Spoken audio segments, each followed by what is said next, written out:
नमस्ते बच्चों। आज हम लोग साहित्य सागर का जो पहला पाठ है जिसे सुदर्शन जी ने लिखा है, पाठ का नाम है बात अठन्नी की। तो इसको आज हम लोग करेंगे। तो सबसे पहले हम लोग लेखक परिचय कर लेते हैं थोड़ा सा कि सुदर्शन जी का जन्म कहाँ हुआ था, उन्होंने साहित्य को क्या क्या उनके अवदान हैं, उनके विषय में हम आज जान लेते हैं। तो लेखक सुदर्शन जी का जन्म जो कि 1896 में सियालकोट में हुआ था, जो कि सियालकोट जो है पाकिस्तान का एक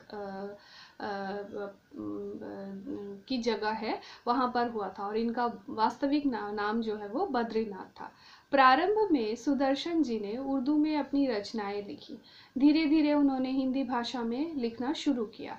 उनका लेखन बहुत ही प्रभावशाली रहा है। कहानी लेखन में उन्हें प्रेमचंद के समकक्ष माना जाता है। समकक्ष माना जाता है मतलब एकदम सेम, एक जैसी चीज़ें लिखते हैं। जैसे प्रेमचंद लिखते हैं वैसे ही सुदर्शन जी भी लिखते हैं।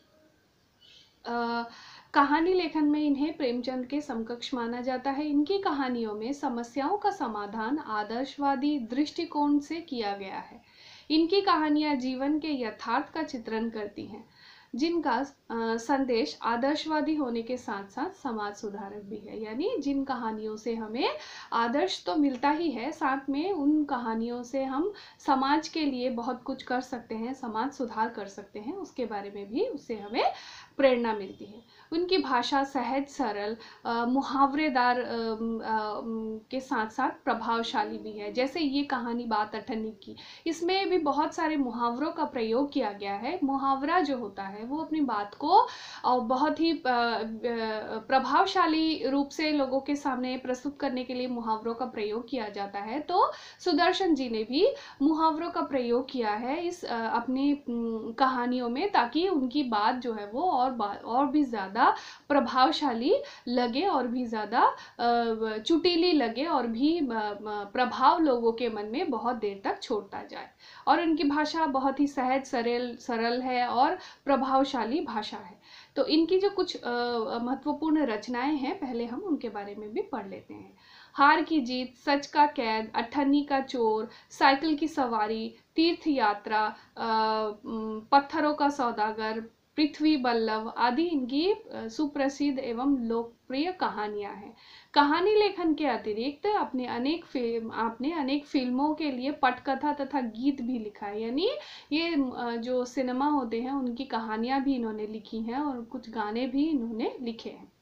प्रस्तुत कहानी बात अठन्नी की हमारे समाज की न्याय व्यवस्था पर एक करारा व्यंग किया गया है, क्योंकि इस कहानी में अठन्नी के चोर को लेकर या अठन्नी के इर्द गिर्द घूमती हुई ही कहानी है। इसीलिए ये हमारे समाज के न्याय व्यवस्था के ऊपर एक करारा व्यंग इस कहानी के माध्यम से प्रस्तुत किया गया है।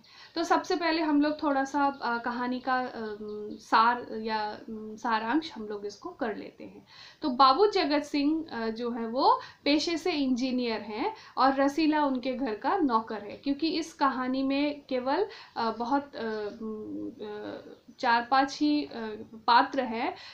जो पहला पात्र इस कहानी का सबसे मुख्य पात्र है वो है रसीला, और फिर है रमज़ान। रसीला जो है बाबू इंजीनियर साहब का पुराना नौकर है, उनके घर का काम करता है, जिसे पेशगी के रूप में पैसे मांगने पर नहीं मिलते हैं। और रमज़ान जो है वो जिला मजिस्ट्रेट का चौकीदार है, और वो रसीला का मित्र है जो कि उनके पड़ोस में ही रहता था। और एक पात्र है शेख सलीमुद्दीन, जो कि जिला मजिस्ट्रेट है, जगत सिंह का पड़ोसी है, और जगत सिंह जो कि इंजीनियर है और रसीला का मालिक है। और एक पात्र है दासी, जो कि रमज़ान के घर में नौकरानी है। तो ये कुछ पात्र हैं इस कहानी में। अब हम लोग थोड़ा सा सारांश करेंगे। बाबू जगत सिंह पेशे से इंजीनियर है, रसीला उनके घर का नौकर था। रसीला को एक दिन घर से खत आया कि उसके बच्चे जो हैं वो बहुत बीमार है, और जिसके लिए उसे कुछ पैसों की ज़रूरत है। गरीब रसीला के पास पैसे नहीं थे, उसने गांव और उसके गांव में उसके बच्चे जो हैं वो बहुत ही बीमार थे, इलाज के लिए पैसे भेजने की ज़रूरत उसे थी। तो वो अपने मालिक इंजीनियर बाबू से पैसे मांगता है पेशगी के रूप में। पेशगी मतलब एडवांस के लिए वो एडवांस रुपए उनसे मांगता है, पर उन्होंने देने से साफ इनकार कर दिया। उन्होंने कहा कि वो पैसे नहीं देंगे। उसके पड़ोसी जिला मजिस्ट्रेट शेख सलीमुद्दीन के नौकर रमज़ान, जो कि उसका मित्र था, उसकी निराशा का कारण जानकर उसकी सहायता के लिए कुछ रुपए देता है और धीरे धीरे रसीला के बच्चे जो हैं वो स्वस्थ हो गए हैं। कुछ वक्त बीत जाता है और रसीला जो है वो धीरे धीरे रमज़ान के पैसे लौटा देता है, किसी तरह से जोड़ तोड़ करके वो उन पैसों को लौटा देता है। पर 8 आने जो है वो बाकी रह जाती है। 8 आने पैसे उसके जो है वो बाकी रह जाते हैं। कर्ज के बोझ से वो शर्मिंदा होकर रसीला रमज़ान से नज़रें नहीं मिला पाता है। उसे बहुत शर्म आती है क्योंकि वो उसके 50 पैसे या 8 आने वापस किसी तरह से भी नहीं दे पा रहा था, इसीलिए वो बहुत शर्मिंदा होता है। वो उससे नज़रें नहीं मिला पाता है। यहाँ पर भी एक बहुत ही अच्छे मुहावरे का प्रयोग किया गया है कि वो नज़रें नहीं मिला पा रहा है। नज़रें नहीं मिला पा रहा है मतलब वो उसके आँख में देख नहीं पा रहा है, क्योंकि वो शर्मिंदा है, वो उसके पैसे उसे वापस नहीं दे पा रहा है। तो इसी तरह से एक दिन जो है दिन बीतने लगे। एक दिन रसीला ने बाबू जगत सिंह को 5 रुपए की पेशगी देते हुए 500 रुपए की रिश्वत लेते हुए देखा। यानी उसके मालिक जो थे वो रिश्वत लेते थे और वो उसे पता नहीं था। तो एक दिन उसने अचानक देखा कि उसके मालिक जो हैं वो बाबू जगत सिंह रिश्वत ले रहे थे, तथा उसने अपने मित्र रमज़ान को इस बारे में बताया। तो जैसे ही उसने देखा कि उसके मालिक जो हैं वो रिश्वत ले रहे हैं, तो उसने जाकर अपने मित्र रमज़ान को बताया। उसने यानी रमज़ान ने अपने मालिक के रिश्वत लेने की बात भी बताई। यानी उसने भी कहा कि मेरे मालिक जो हैं वो उनके भी बाप हैं, उनके भी बाप हैं मतलब वो उनसे भी बड़े गुरु हैं। वो भी छोटी छोटी चीज़ों के लिए बहुत रिश्वत लेते हैं। अभी कल ही की बात है, मैंने देखा कि एक शिकार फंसा है, यानी एक आदमी फंसा है।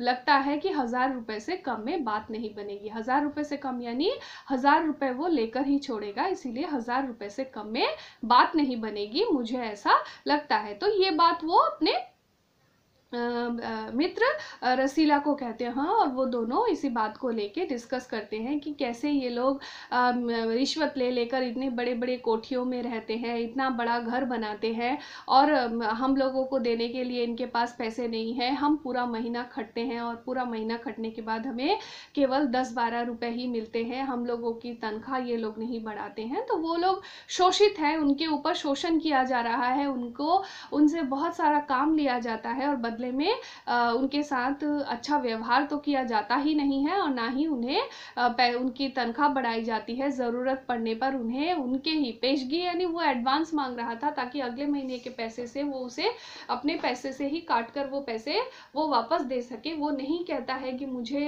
दया करके आप पैसे दे दीजिए, तो वो पैसे भी उसे नहीं दिए जाते हैं। तो इससे पता चलता है कि उसके मालिक जो है वो बाबू जगत सिंह वो निर्दयी व्यक्ति हैं, बहुत ही क्रूर व्यक्ति हैं। वो किसी भी परिस्थिति में अपने नौकर की सहायता वो नहीं करना चाहते हैं। तो इसी बात को लेके दोनों मित्र रमज़ान और रसीला आपस में बातें कर रहे थे। रसीला ने सोचा कि पैसे कमाने का ये अच्छा तरीका है। उसी समय इंजीनियर बाबू ने रसीला को 5 रुपए दिए और उससे मिठाई लाने को कहा। यानी जब वो दोनों बैठ के बातें कर रहे थे तो उसी परिस्थिति में उसने देखा कि उसके मालिक ने उसे बुलाया और कहा कि ये लो 5 रुपए और जाकर मिठाई लेके आओ। उसने 5 रुपए की जगह 4.5 रुपए की मिठाई खरीदी, क्योंकि इससे पहले उसने क्या किया, उससे पहले वो दोनों बैठकर अपने मालिक की रिश्वत, दोनों मालिकों के रिश्वत लेने की बातें को लेकर वो लोग चर्चा कर रहे थे। तो जैसे ही उसके रसीला के मालिक ने उसे 5 रुपए दिए तो उसने सोचा कि मेरे मालिक इतने पैसों की हेरा फेरी कर सकते हैं, तो मैं केवल 50 पैसे उसमें से क्यों ना निकालूं, क्योंकि उसको भी प्रेरणा तो अपने मालिक से ही मिली थी, उसके मालिक ने ही तो रिश्वत लिया था, जिसे देखकर उसका मन जो है वो स्वच्छ साफ सुथरा मन वाला सीधा सरल व्यक्ति, परिश्रमी व्यक्ति, वो भी थोड़ी देर के लिए बहक जाता है और वो भी चोरी करने के लिए बाध्य हो जाता है, क्योंकि उसको पैसों की बहुत ज़्यादा ज़रूरत है। वो ईमानदार है, वो परिश्रमी है। तो वो ये जो सीख उसे मिली वो उसके मालिक से ही मिली कि मेरा मालिक 500 रुपये, 1000 रुपये की रिश्वत ले सकता है, तो मैं 50 पैसे क्यों ना चुरा लूँ। तो वो उसमें से 50 पैसे लेता है और अपने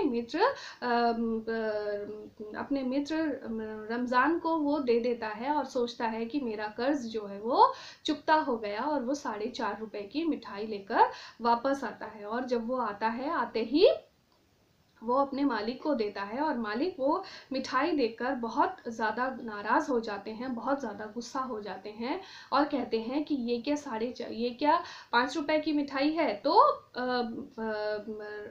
रसीला जो है वो सोचता है कि मैं अगर थोड़ा सा ज़ोर से कहूँगा तो मेरे मालिक मान ही जाएंगे। तो वो कहता है हाँ हाँ, ये 5 रुपए की ही मिठाई है। तो आज का पाठ यहीं तक। इसके आगे का भाग हम लोग आगे के भाग में शीर्षक की सार्थकता और